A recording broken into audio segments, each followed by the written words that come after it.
मला माहीत आहे, तरीसुद्धा आपण तो 10 मिनिटामध्ये संपवा अशी विनंती करतो.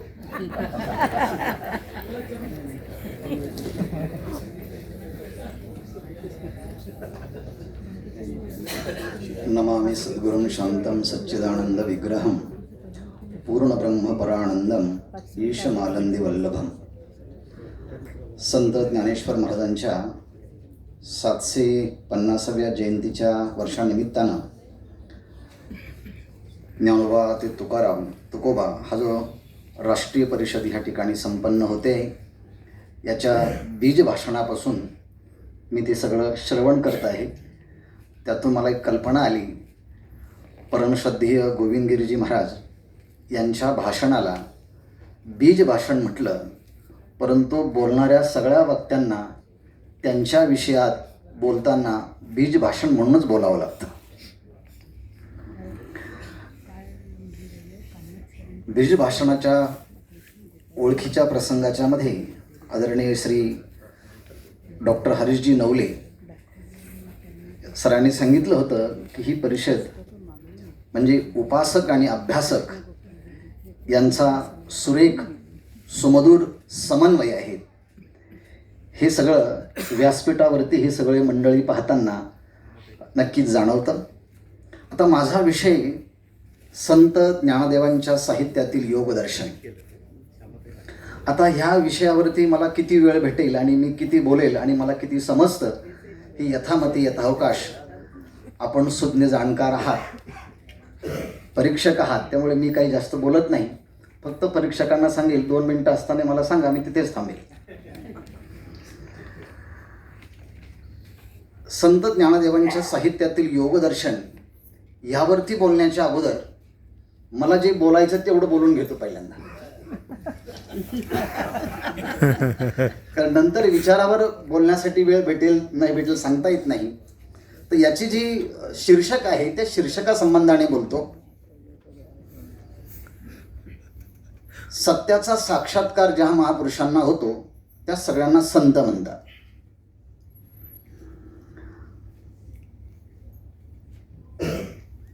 आपण जन्माला आल्यानंतर शिकल्यानंतर आपल्याला ज्ञान प्राप्त होतं, पण जन्माला येण्याच्या अगोदरच ज्ञान ज्यांची वाट पाहतं त्यांना ज्ञानदेव म्हणतात.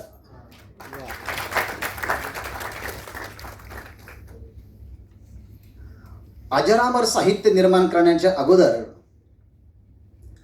ज्यांनी अनंत कल्पात सत्यवादाचं तप निर्माण केलं आणि असाधारण पुण्य पोषलं, त्याचा परिपाक म्हणून जे वाङ्मय निर्माण झालं ते म्हणजे ज्ञानेश्वर महाराजांचं साहित्य. आणि त्यांच्या साहित्यामध्ये विविध विद्याशाखेंचं दर्शन घडतंय. आणि त्या विद्याशाखेपैकी मला एक छोटासा बिंदू दिलेला आहे, ते म्हणजे योगदर्शन. आणि त्या योगदर्शनाच्या संबंधाने सुद्धा खूप शाखा प्रशाखा आहेत, पण त्या सगळ्यांच्या संबंधाने मला किती बोलता येईल हे पण मला माहिती नाही. पण ज्ञानेश्वर महाराजांनी जी व्याख्या केली योगाची ती पहिल्यांदा सांगून टाकतो आणि मग जसं वाचता येईल तसं वाचतो.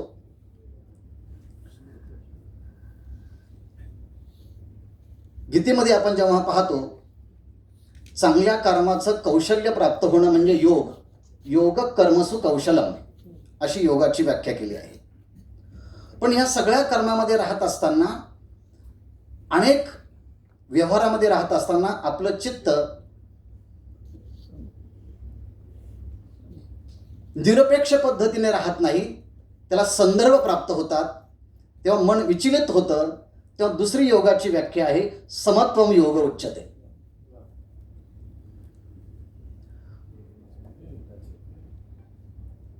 तिसरी योगाची व्याख्या, खूप व्याख्या आहे, त्यातले मला जेवढं आठवतं तेवढं सांगतो.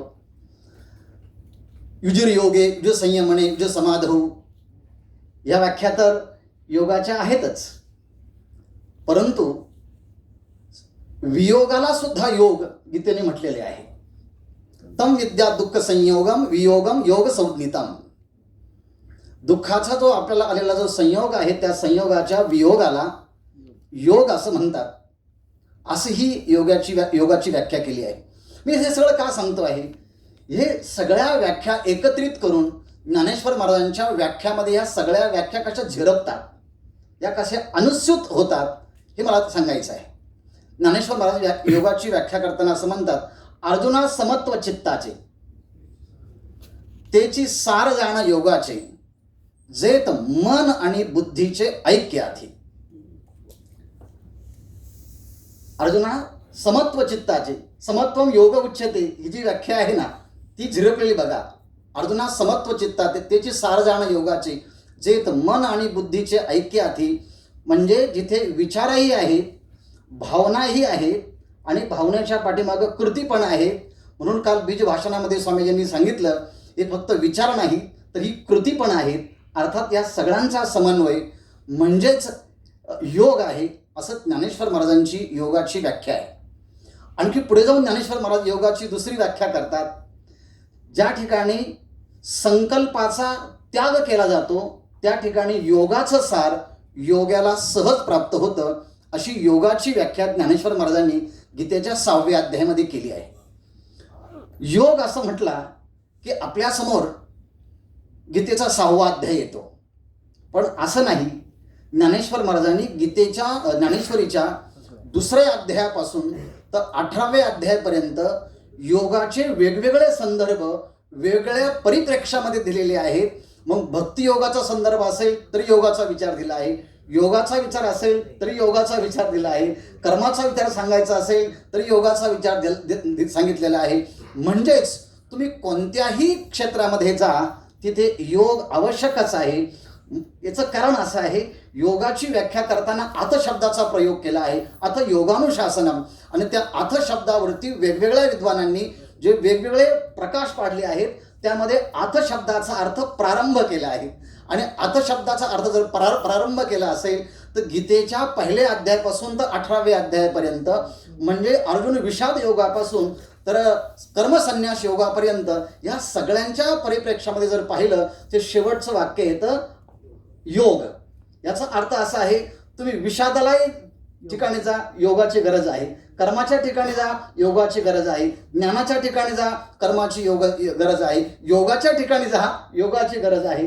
या सगळ्यांच्या ठिकाणी गेल्यामुळे योगाची गरज असल्यामुळे हा योग शब्द सार्थकी हा कशा अंगाने लागतो ते ज्ञानेश्वर महाराजांनी आपल्या ह्या सगळ्या योग भांडारामध्ये सांगितलेले आहे. मला 2 मिनिटं झाले, सांगा बरं का.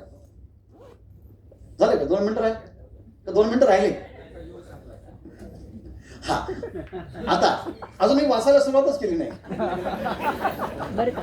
अरुणाचे संजय करंदीकरांचा परिचय.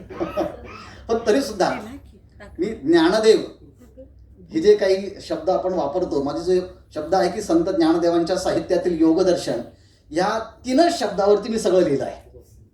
त्यात पहिलं जे आहेत ना ज्ञानदेव आणि संत, याच्या संबंधाने मी काही बोलतोय.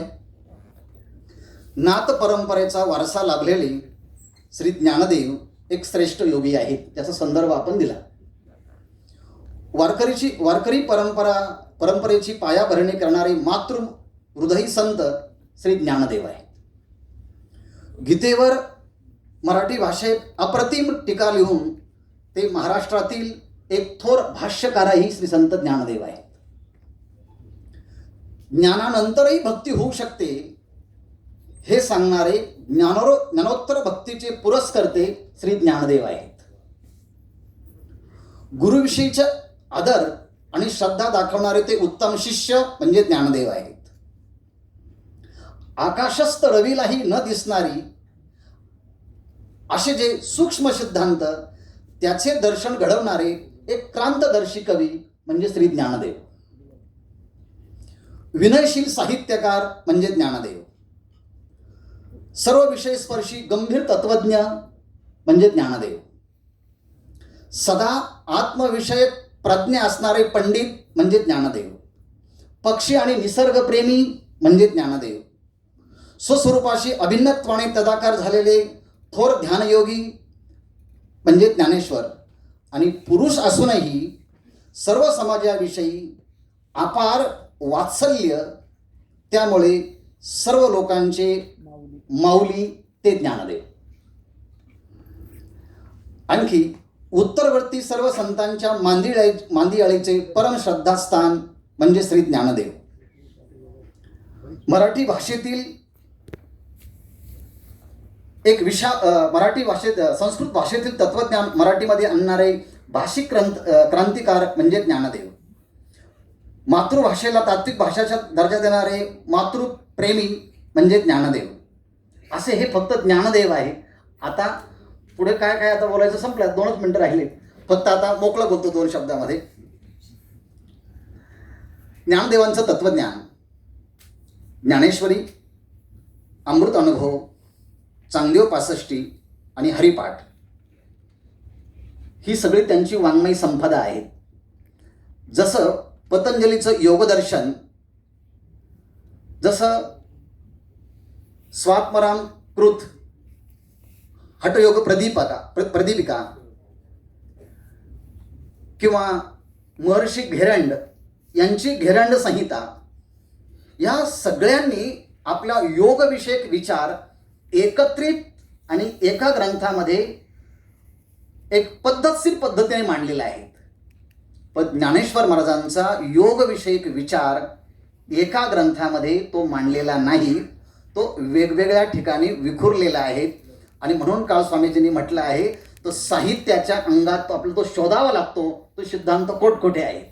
तसं योगाच्या विषयीचे सिद्धांत ज्ञानेश्वर महाराजांच्या हरिपाठापासून तर अगदी अमृत अनुभवापर्यंत सगळ्या विषयाचे आहेत. म्हणून योगाचा अभ्यास करायचा असेल तर त्याला यमनियमांची गरज आहे, त्याला आहार विहारांची गरज आहे, त्याला आसनाची गरज आहे, त्याला जागेची गरज आहे, त्यानंतर अंतःकरणामध्ये विवेक वैराग्याची आवश्यकता आहे. 3.5 वेढे दिसणं असणारी ती कुंडलिनी, तिची जागृती करण्यासाठी इडा पिंगला यांच्यामधून सुषुम्ना नाडीचं जे काही प्रवास होतो त्यामध्ये षडचक्राचं भेदन होतं. त्यानंतर योगाच्या शरीराच्या मध्ये झाणारे वेगवेगळे बदल, त्यानंतर त्याला निर्माण होणारी भीती, त्यातून अमृत कुंभ, आणि त्यानंतर झालेल्या शरीराच्या मध्ये बदल, त्यानंतर योगाचं भांडार, आणि त्यानंतर अभ्यास करताना जर तो चुकला राहिला तर त्याला 2 फळं सांगितले आहे. योगाच्या अभ्यासात प्रवीण झाला तर कैवल्य, आणि योग अभ्यास करता करता तो जर आयुष्याचा सूर्य मावळला तर त्याला एक तर स्वर्ग, आणि पुढच्या जन्मामध्ये योगी भवती धीमताम सुचिनाम श्रीमताम गेहे योग भ्रष्ट भिजायते, आणि पुढच्या कुलामध्ये जन्माला आल्यानंतर वयाची वाट न पाहता बालपणामध्ये त्याचा योगाभ्यास परिपूर्ण होतो आणि योगाची सिद्धी त्याला प्राप्त होते. हा सगळा एकंदरीत थोडक्यात ज्ञानेश्वर महाराजांचा योग दर्शनाविषयक विचार या ठिकाणी वाचण्याची नाही, बोलण्याची संधी या निमित्ताने मिळाली. खूप खूप धन्यवाद.